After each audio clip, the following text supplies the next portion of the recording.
Okay, so while I have both the CK Performance and Jake's Performance trans brakes in my possession, I'd like to kind of go over both of them. I have gone through them and I looked at them and studied the circuitry a little bit, not a whole lot, so I won't be able to explain 100% how they function, but I'll do my best to explain at least what I think is happening. So these are both 4L80 trans brakes. They're both designed to work with auto shift, so you can shift through all the gears and drive it like normal. It's computer controlled shifting, but you also have the ability to use the trans brake, meaning that it's going to lock first gear and the reverse circuit at the same time, so you can hold the transmission in place, rev the car up, and then launch it at the track. Essentially what both companies have done is they've taken the factory valve body and then just manipulated the circuits inside of it.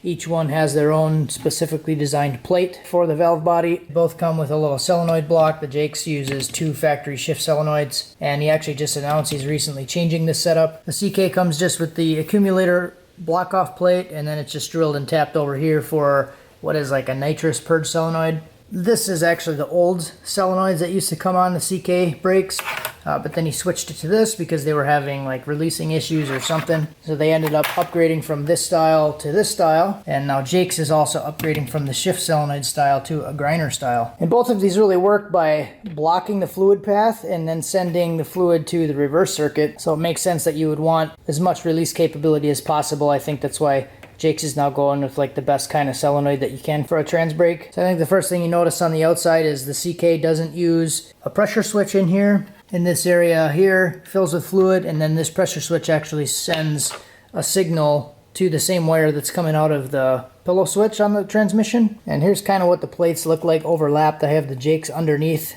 the CK, and you can kind of see that the Jake's is blocked here, blocked here, blocked here, here, here.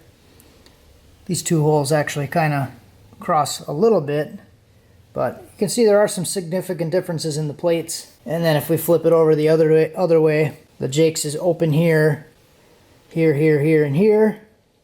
But other than that, the CK has a lot of the same holes. These two holes up here are on the Jake's plate because that's where the solenoid block holes go. So this one transfers fluid from one to here. And then the CK brake uses this hole on the back side of this plate. It goes right over here. All right, now getting to the actual valve bodies themselves, I think this is where you're going to see kind of the most significant difference and kind of what would help sway my mind one direction or the other. So as I mentioned before, a lot of these paths are used for different purposes, and they machined out and blocked out different sections.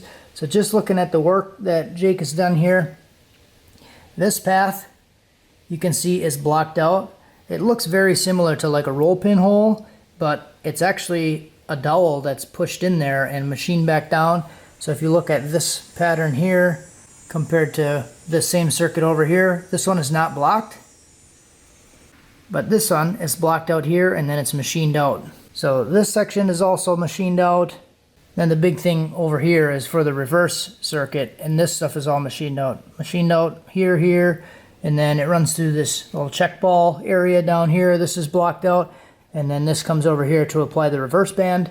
But I do like on the Jakes that these are actually machined out. Now the CK, on the other hand, has some similar modifications, but this section here is all blocked out with epoxy. You can see there's one little bit that's machined down, but this is where like your pressure control solenoid would be, and this path right here where this is connected is filled with epoxy. So you can feel however you want to feel about that. And at first when I looked at this valve body, I didn't really think that there was many other passage modifications, and then I saw this little nick mark here that looks like a drill bit hit it. So then I started looking at these holes down here, and this whole path is all connected with different walls being drilled out of it. So you kind of have a similar function over here where that is machined down and these are machined down, except now that wall over on the CK has a hole drilled there, which that's why that was nicked out from the drill bit drilling at an angle. And this stuff is all connected through drilling out the passages. On the Jakes, this passage is machined down,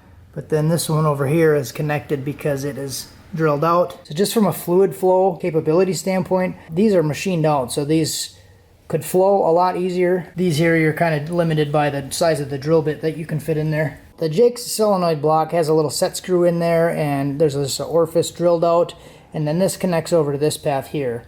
So this goes over the top. These two holes go over the top of these holes. You can see just like that. So these solenoids can exhaust the fluid, or they can enable the solenoids, close this circuit. It's being fed through the bottom through this here. Close these off, and then it will force the fluid out through this hole. So if we look here and here where those holes are, that path is this path and this path, which is actually a little bit different on the CK. So the CK is using this path here that's kind of machined out with the epoxy in it. I'm guessing that the fluid is filling into here. Once the solenoid closes, it will block this passage and bleed off into the other ones. You can see that this one does have a tiny little drill hole over here, which I'm guessing it will block the fluid in here, send it through this, and then it eventually fills up this whole passage, which is connected down here. And then it should be moving this valve over so it can get the reverse circuit fluid from this hole. And that hole is this hole right here on the CK. And that hole is also this hole on the Jakes, which is this same path, but this one's machined out to connect down here. This one is not machined out. So it's just getting fluid from that one spot, where the Jakes actually bleeds this one off and it takes fluid from two spots. So you have the fluid coming out of this hole and also coming out of this hole down here. So my understanding, I guess, is that the CK fills this path, bleeds off over to here, eventually flows through this circuit here through this hole, which will eventually push this valve open and then provide fluid through this path here for the reverse. So the Jake takes fluid from this one and drops it into here through the solenoid block. This line cavity also is machined out over to here.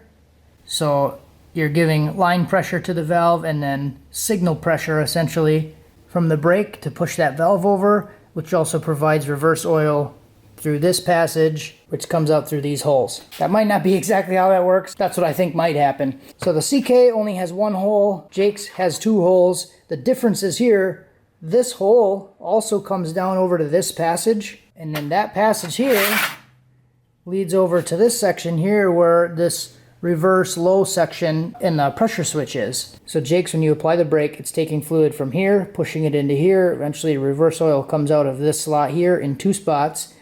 The bottom hole ends up coming over to here to this low and reverse section with the pressure switch, and then this top section. And here you can see, because of the lines from the gasket, the case marks, it takes oil from here and puts it into this hole. That hole is this whole like reverse passage section. You have this reverse check ball area, and then this comes over back to here. So you have two spots where reverse oil is coming from. So, and another thing to point out is these two holes right here, this hole and this small hole up here. If I move those out of the way, you have this path here being fed, which is your reverse band, and then you also have the center support being fed. So now we just said one side of the center support is being fed here, and then if we look at this hole right here, this is also feeding the opposite side of the center support. So you have a true dual feed. So this was the one I said was feeding the other side of the center support. If we flip that over, that's right here, and that feeds right into this reverse passage.